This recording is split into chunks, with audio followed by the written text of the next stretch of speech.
এই যে কিছু বট বাহিনী আছে, বাবারে বাবা, কি যে শুরু করেছে আমাকে নিয়ে। বলে ফেলেছে আমি নাকি পরীক্ষার রুটিন পরীক্ষা দিন।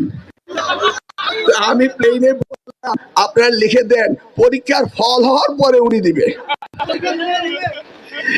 মানে অত্যাচারে মানে ফটোকার্ড বানিয়ে দিয়ে দেয়। আমি বললাম এবার 0 পাস করলো মানে কোনো প্রতিযোগিতা যদি 100% ফেল করে তারপর তাদের এমপিও বাতিল করব না। ওরা লিখে দিল এবার ফেল করিলে এমপিও বাতিল।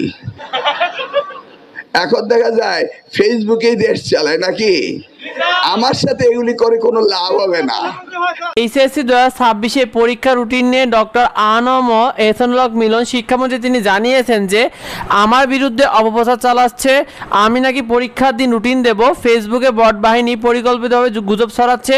অর্থাৎ শিক্ষামন্ত্রী বলছেন যে তাকে নিয়ে গুজব ছড়ানো হচ্ছে ফেসবুকে যে আমি নাকি পরীক্ষার আগের দিন রুটিন দেব, এই কথা তিনি বলছেন। সেটা তিনি আরও বলছেন যে এই বট বাহিনী আমাকে নিয়ে ভুয়া ফটোকার্ড বানায়, ট্রল করে। অর্থাৎ তিনি বলছে যে তাকে নিয়ে ট্রল করা হচ্ছে, ভুয়া ফটোকার্ড বানানো হচ্ছে। সেই সাথে তিনি আরও বলেছেন এমনকি আমি নাকি পরীক্ষার দিন পরীক্ষার রুটিন দিব, এমন হাস্যকর অপপ্রচার তারা চালাচ্ছে বলে শিক্ষামন্ত্রী ডক্টর আনম এহসানুল হক মিলন তিনি জানিয়েছেন।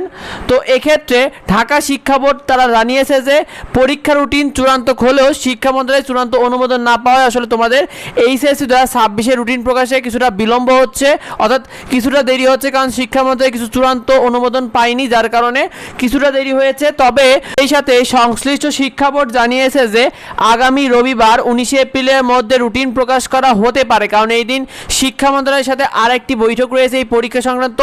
তো সেক্ষেত্রে তোমাদের 19 তারিখেও রুটিনটা চূড়ান্ত হতে পারে শিক্ষার্থীরা। তো রুটিন চূড়ান্ত হওয়া মাত্র আমরা তোমাদেরকে সবার আগে জানিয়ে দেবো, সেগুলো পেতে অবশ্যই আমাদের সাথে যুক্ত হও। আর শিক্ষার্থীরা তোমরা কি মনে করো কমেন্টে অবশ্যই আমাদেরকে জানিও, আর এই বিষয়টা বেশি বেশি তোমরা বন্ধুদের মধ্যে শেয়ার করে দাও যাতে অন্যরা তাদের মতামতটি জানাতে পারে।